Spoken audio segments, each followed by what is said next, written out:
सबको जय मसीह की। आप सबका स्वागत है एल एलियन बाइबल की शिक्षाओं में। आज का हमारा विषय है कि परमेश्वर के राज्य में प्रवेश करने के लिए आवश्यक बातें या आवश्यक गुण होने चाहिए। जिस तरीके से सरकारी नौकरी पाने के लिए आवश्यक डॉक्यूमेंट्स की जरूरत पड़ती है, उसी तरीके से परमेश्वर ने भी परमेश्वर के राज्य में प्रवेश करने के लिए आवश्यक बातें रखी हैं। कृपया करके सावधान रहें और वीडियो में बने रहें। देखिए क्या आपके अंदर ये वाले गुण हैं या नहीं हैं। यदि ये वाले गुण नहीं हैं तो कृपया करके आप इन गुणों को अपने अंदर करिए। जानी कि अभी हमारे पास समय है, तब तक हम अपने अंदर सुधार कर सकते हैं। सो देखिए कि जब यीशु मसीह को भूख लगी, तब यहां पर हम पढ़ लेते हैं मत्ती अध्याय 21 और आयत 18 से। भोर को जब वह नगर को लौट रहा था तो उसे भूख लगी। सड़क के किनारे अंजीर का एक पेड़ देखकर वह उसके पास गया और पत्तों को छोड़ उसमें और कुछ ना पाकर उससे कहा, अब से तुझमें फिर कभी फल ना लगेंगे। और अंजीर का पेड़ तुरंत सूख गया। यह देखकर चेले जो है वो अचंभा किया। यहां पर अंजीर का एक पेड़ है और यीशु मसीह को जरूरत थी इस पेड़ की। यीशु मसीह को जरूरत थी कि उसे भूख लगी कि उसके अंदर फल मिले, लेकिन उसके अंदर फल नहीं मिले। इस कारण से उसको बोला कि अब तुझमें फल नहीं लगेंगे, क्योंकि उसने उस कार्य को पूरा नहीं किया।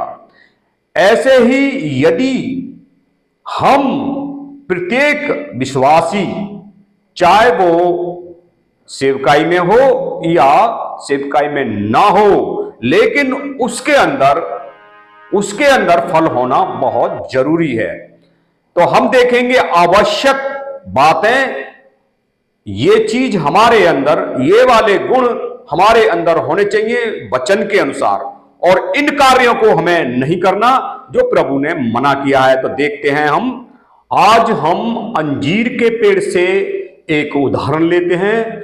सावधान रहिए, यदि किसी भी विश्वासी के अंदर या किसी भी परमेश्वर के दास के अंदर ये गुण नहीं पाए जाते तो सावधान रहिए, हम खतरनाक मोड़ पे हैं, डेंजरस मोड़ पर हैं। तो देख लेते हैं। तो सबसे पहले हम शुरुआत करते हैं छोटे से, जो नए नियम के अंदर प्रभु की ये आज्ञा है कि ये चीजें हमारे अंदर होनी चाहिए। हम सब जानते हैं, लेकिन फिर भी हम इसको दोहराते हैं। लेकिन आगे और देखेंगे, गलतियों 5 आयत 22 पर, आत्मा का फल प्रेम, आनंद, मेल, धीरज और कृपा, भलाई, विश्वास, नम्रता और संयम है। ऐसे ऐसे कामों के विरुद्ध में कोई भी व्यवस्था नहीं है। तो कृपया करके पवित्र आत्मा के ये वाले फल हमारे अंदर मौजूद होने चाहिए, क्योंकि जब ये वाले फल होंगे हमारे अंदर तो बाकी चीजों से हम बच जाएंगे। अब आगे देखते हैं। हमारे अंदर फलों का होना बहुत जरूरी है। जैसे कि यीशु मसीह ने उस पेड़ को चाहा कि इसके अंदर फल हो, और यहां पर भी एक उदाहरण है कि फल होना प्रत्येक मसीह के अंदर जरूरी है। मत्ती 13 और 8 पर कुछ अच्छी भूमि पर गिरे और फल लाए, कोई 100 गुना और कोई 60 गुना, कोई 30 गुना। जिसके कान हो वो सुन ले। क्योंकि यहां पर 4 प्रकार के बीज थे जिसको हम सब जानते हैं, लेकिन कामयाब सिर्फ एक बीज हुआ, वो वाला जो अच्छी भूमि पर गिरा। अब अच्छी भूमि वाला वो पेड़ जो है कुछ ना कुछ करना चाहिए, कुछ न कुछ फल लेके आना चाहिए, नहीं तो अंजीर की पेड़ की तरह वो भी क्या होगा। वो पेड़ था, खूब फला, वो पेड़ था, लेकिन उसमें पत्ते थे, उस वक्त जब यीशु मसीह आते हैं, तब यदि वो फल या वो गुण जो परमेश्वर के राज्य में प्रवेश करने के लिए हैं नहीं मिलेंगे, तो क्या होगा इसका अंजाम। हम आगे देखते हैं कि प्रभु ने हमें जो कार्य दिया है, देखिए ये रहस्य में पहला यूहन्ना 21 और 15।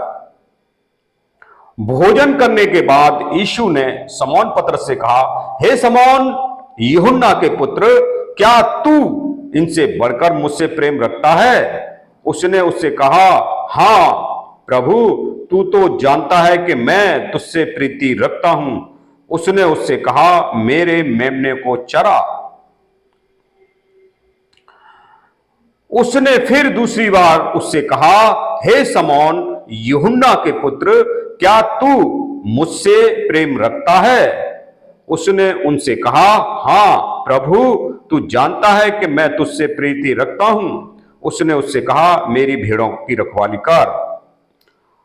उसने तीसरी बार उससे कहा, हे शमौन यूहन्ना के पुत्र, क्या तू मुझसे प्रीति रखता है? पतरस उदास हुआ कि उसने उसे तीसरी बार ऐसा कहा कि क्या तू मुझसे प्रीति रखता है? और उसने कहा, हे प्रभु, तू तो सब कुछ जानता है, तू यह जानता है कि मैं तुझसे प्रीति रखता हूं। यीशु ने उससे कहा, मेरी भेड़ें चरा। तो इसका रहस्य प्रभु ने हमें प्रत्येक मसीह व्यक्ति को कार्य दिया है, प्रत्येक व्यक्ति को कार्य दिए हैं। तो उसने कहा, मेमने को चरा। यीशु ने इसका रहस्य जो था, मेमने को चरा। जब हम प्रचार करते हैं, जो विश्वास करते हैं, वो छोटे बच्चे के समान उनका उदाहरण दिया है यीशु ने कि अभी तो ये छोटे बच्चे हैं और उनकी क्या करना है, देखभाल करनी है उस भेड़िए से, उस शैतान के उस चुंगल से जो भरमा देने वाली आत्मा इस संसार में है। तो ऐसे लोगों से जो उनको गुमराह कर सकते हैं, उनसे सावधान रहने के लिए देखभाल करना प्रत्येक सच्चे मसीह का कार्य है। भेड़ों का कार्य, फिर यीशु ने कहा कि भेड़ों को क्या कर, भेड़ों को देख, भेड़ों की रखवाली कर। किससे रखवाली करते हैं? भेड़ियों से, या ऐसी चीज से जिसे वो हानि ना पहुंचा सके। तो भेड़ों की रखवाली वो है जब कलीसियाओं के अंदर लोग आने लगते हैं, यानी कि एक चरवाहे का कार्य है ये, यानी कि एक पास्टर का कार्य है ये, और मेमनों को देखने के लिए भी पास्टर का कार्य है। और इस तरीके से परमेश्वर ने हम सबको उदाहरण के रूप में कहा है कि इन कार्यों को करना जरूरी है। फिर पहला कुरिन्थियों हम देखते हैं 12:28 को, और परमेश्वर ने कलीसिया में अलग अलग व्यक्ति नियुक्त किए हैं, प्रथम प्रेरित, दूसरे भविष्यद्वक्ता, तीसरे शिक्षक, फिर सामर्थ्य के काम करने वाले, फिर चंगा करने वाले और उपकार करने वाले, और प्रधान और नाना प्रकार की भाषा बोलने वाले। ये कार्य हैं। यहां पर हम हर एक चीज को जानते हैं, लेकिन नाना प्रकार की जब भाषा आती है तो इसका विरोध होने लगता है। लेकिन ये सेवकाई भी हमें दी है। जब हम नाना प्रकार की भाषा बोलेंगे तो इससे बड़ा लाभ होगा, क्योंकि इसका फल ऐसा होता है मानो हम किसी देश की भाषा बोल रहे हो और वहां पर वो देश का व्यक्ति बैठा हो, तो क्या होगा कि वो व्यक्ति परमेश्वर की महिमा को समझ लेगा, जैसे कि पेंतिकोस्त के दिन में हुआ था। क्योंकि वहां पर हर एक व्यक्ति हर एक भाषा का बोलने वाला, जैसे बाइबल कहती है कि यरूशलेम में यहूदी लोग, यहूदी भक्त हर एक भाषा को बोलने वाले व्यक्ति वहां पर मौजूद थे। जब वो अन्य अन्य प्रकार की भाषा बोल रहे थे, जहां देश देश की भाषा बोल रहे थे, तब उनको समझ में आने लग गया था, वो समझ रहे थे। क्योंकि वहां पे देश देश की भाषा, बाइबल कहती है कि जिसको जैसा सामर्थ्य दिया वैसा वैसे वो बोलने लग गए। तो उसका फायदा ये हुआ कि वो लोग वहां पे समझ रहे थे कि ये तो परमेश्वर की बड़ी बड़ी महिमा कर रहे हैं। तो ऐसा दान आज के समय में बहुत कम मिलता है, लेकिन आज जो मिलता है वो व्यक्तिगत दान मिलता है, जो पौलुस कहते हैं, मैं चाहता हूं कि हर एक व्यक्ति अन्य भाषा में बातें करे, लेकिन वो होता है व्यक्तिगत दान, जिसे परमेश्वर से बात करने का दान है। ये दूसरे किस्म का दान है। हम दानों के विषय में बात नहीं कर रहे, हम कर रहे हैं फलों के विषय में कि ये फल है हमारे अंदर होने चाहिए। और यदि आप इन सेवकाई में से किसी में भी नहीं हो, तब भी प्रत्येक मसीह को, प्रत्येक विश्वासी को परमेश्वर ने, हर एक व्यक्ति को यीशु मसीह का गवाह होने के लिए बुलाया है। गवाहियों के द्वारा परमेश्वर की महिमा करें, परमेश्वर का प्रचार करें और बताएं कि प्रभु यीशु मसीह ने हमारी लाइफ में ये किया है।